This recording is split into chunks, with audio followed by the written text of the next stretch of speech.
하루를 여는 말씀과 멜로디. 높은 뜻 하늘교회 아침 예배. 12월 15일 월요일에 인사드립니다. 반갑습니다. 오늘 함께 보실 말씀은 여호수아서 19장 1절부터 23절의 말씀입니다. 먼저 말씀을 듣습니다. 둘째로 시므온 곧 시므온 자손의 지파를 위하여 그들의 가족대로 제비를 뽑았으니 그들의 기업은 유다 자손의 기업 중에서라. 그들이 받은 기업은 브엘세바 곧 세바와 몰라다와 하살 수알과 발라와 에셈과 엘돌랏과 부들과 호르마와 시글락과 벳말가봇과 하살 수사와 벳르바옷과 사루헤니니 13성읍이요 또 그 마을들이며 또 아인과 림몬과 에델과 아산이니 4성읍이요 또 그 마을들이며 또 네겝의 라마 곧 바알렛 부엘까지 이 성읍들을 둘러있는 모든 마을들이니 이는 시므온 자손의 지파가 그들의 가족대로 받은 기업이라. 시므온 자손의 이 기업은 유다 자손의 기업 중에서 취하였으니 이는 유다 자손의 분깃이 자기들에게 너무 많으므로 시므온 자손이 자기의 기업을 그들의 기업 중에서 받음이었더라. 셋째로 스불론 자손을 위하여 그들의 가족대로 제비를 뽑았으니 그들의 기업의 경계는 사릿까지이며 서쪽으로 올라가서 마랄라에 이르러 다베셋을 만나 용노암 앞 시내를 만나고 사릿에서부터 동쪽으로 돌아 해 뜨는 쪽을 향하여 기슬롯 다볼의 경계에 이르고 다보라스로 나아가서 야비아로 올라가고 또 거기서부터 동쪽으로 가드 헤벨을 지나 엣가신에 이르고 네아까지 연결된 림몬으로 나아가서 북쪽으로 돌아 한나돈에 이르고 입다엘 골짜기에 이르러 끝이 되며 또 갓닷과 나할랄과 시므론과 이달라와 베들레헴이니 모두 12성읍과 그 마을들이라. 스불론 자손이 그들의 가족대로 받은 기업은 이 성읍들과 그 마을들이었더라. 넷째로 이사갈 곧 이사갈 자손을 위하여 그들의 가족대로 제비를 뽑았으니 그들의 지역은 이스라엘과 그슬롯과 수넴과 하바라임과 시온과 아나하랏과 랍빗과 기시온과 에베스와 레멧과 엔간님과 엔하따와 벳바세스이며 그 경계에는 다볼과 사하수마와 벳세메스에 이르고 그 끝은 요단이니 모두 16성읍과 그 마을들이라. 이사갈 자손 지파가 그 가족대로 받은 기업은 이 성읍들과 그 마을들이었더라. 본문은 시므온, 스불론, 이사갈 지파가 제비를 뽑아 땅을 분배받는 내용을 다루고 있습니다. 이때 시므온 지파는 독자적으로 영토를 분배받지 못합니다. 유다 지파의 기업 중 일부를 떼어받게 됩니다. 본문에서 이유는 9절에 기록된 것처럼 유다 지파의 몫이 그들의 가족 수에 비해 너무 많았기 때문이었습니다. 그렇게 시므온은 유다 지파의 영토 안에 거주하게 됩니다. 하지만 사실 살펴보면 더 많은 이야기가 기록되어 있는데요. 그 내용은 잠시 후에 보겠습니다. 이 같은 결과, 즉 유다 지파 안에 거주하게 되는 것은 결과적으로 창세기 49장 7절 이하에서 내가 그들을 야곱 중에서 나누며 라고 하신 말씀이 성취된 것으로 보기도 합니다. 세 번째로 제비를 뽑은 스불론 지파는 갈릴리 산지 지역을 받습니다. 이들의 경계는 12개의 성읍과 마을을 포함하는 땅이었는데 훗날 예수님께서 사역하셨던 나사렛 지역이었습니다. 네 번째는 이사갈 지파가 제비를 뽑아 이스라엘 평야를 비롯한 비옥한 지역을 차지하는데요. 16개의 성읍을 받았습니다.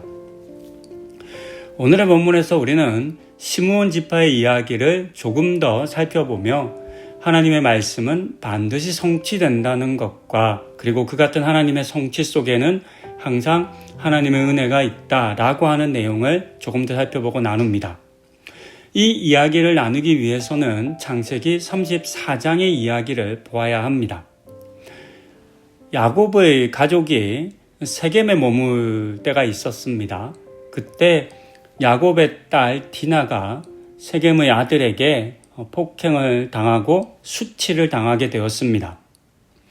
이런 상황에서 아버지 야곱은 세겜의 힘이 더 크고 무서웠기 때문에 제대로 그것에 대해서 항변하지 못하고 딸 디나를 세겜의 며느리로 주려 합니다. 그런데 디나의 친오빠였던 시므온과 레위는 이것을 인정하거나 참지 못했습니다. 아버지에게 가서 이런 일은 있을 수 없습니다 라고 따지기도 합니다. 하지만 야곱이 그들의 이야기를 듣지 않자 복수를 계획합니다. 결혼을 하려고 하는데 시므온과 레위는 할례받지 않은 사람들과는 결혼할 수 없다라고 말을 하며 세겜의 남자들로 하여금 모두 할례를 받게 했습니다. 그리고 그렇게 받게 한 후 3일째에 그들을 쳐들어가 세겜의 모든 남자들을 죽이고 맙니다. 이 일로 인해서 야곱은 시므온에게 축복 대신에 저주를 말하게 되는 것입니다. 물론 시므온과 레위가 한 행위를 한편으로는 이해할 수 있지만 그러나 약속한 이후였기 때문에 거짓을 말해서 그들을 죽인 것에 대해서는 하나님께서 그것을 책망하시고 벌하실 수밖에 없었습니다. 그때 야곱은 시므온에게 축복 아닌 저주를 하게 되는데 그 저주가 시므온 지파가 흩어지는 것이었습니다. 그리고 이처럼 이 기도처럼 시므온 지파들은 오늘의 본문에 기록된 것처럼 자신들만의 땅을 얻지 못하게 되고 결국 유다 지파의 땅에 흩어져 살게 되었습니다. 여기까지 보면 땅을 분배받지 못하고 하나님으로부터 책망받은 또는 벌을 받은 것으로는 보입니다. 하지만 이것이 그들에게 벌로만 여겨질 수는 없는 것이 이 속에 하나님의 은혜가 숨겨져 있기 때문입니다. 왜냐하면 그들은 모든 지파들 중에 가장 강한 지파, 하나님께서 세우신 장자 지파인 유다에게 그들을 맡기셨기 때문입니다. 지파가 하나가 되지 못하고 흩어지면 힘이 있을 수 없습니다. 당연히 스스로를 지킬 수 없습니다. 그런데 하나님께서는 유다의 품 안에서 그 지파들이 시므온 지파가 안전할 수 있도록 보호해 주시고 은혜를 베푸신 것이다 라고 할 수 있습니다. 이처럼 하나님은 심판하시는 분이시지만 동시에 은혜를 베푸시는 분이시기도 한 것을 우리는 알 수 있습니다. 그리고 이 같은 하나님의 성품을 우리는 닮아야 하겠습니다. 옳고 그름을 따라 누군가를 판단하고 심판하는 것에 우리는 매우 빠릅니다. 하지만 그 속에 은혜를 가지지 못하는 경우가 많습니다. 이런 우리의 연약한 모습을 돌이켜 하나님을 닮아갈 수 있어야 하겠습니다. 바르고 명확하고 분명한 것과 함께 또한 힘들고 나약하고 어려운 사람들을 이해하고 그들을 배려하는 은혜도 우리 모두에게 있어야 하겠습니다. 이처럼 하나님의 성품 닮아가시는 성도님들 다 되시기를 권면드립니다. 기도하시겠습니다. 하나님, 요서를 통해 땅을 나누는 과정 속에 하나님의 그 세밀하신 손길을 봅니다.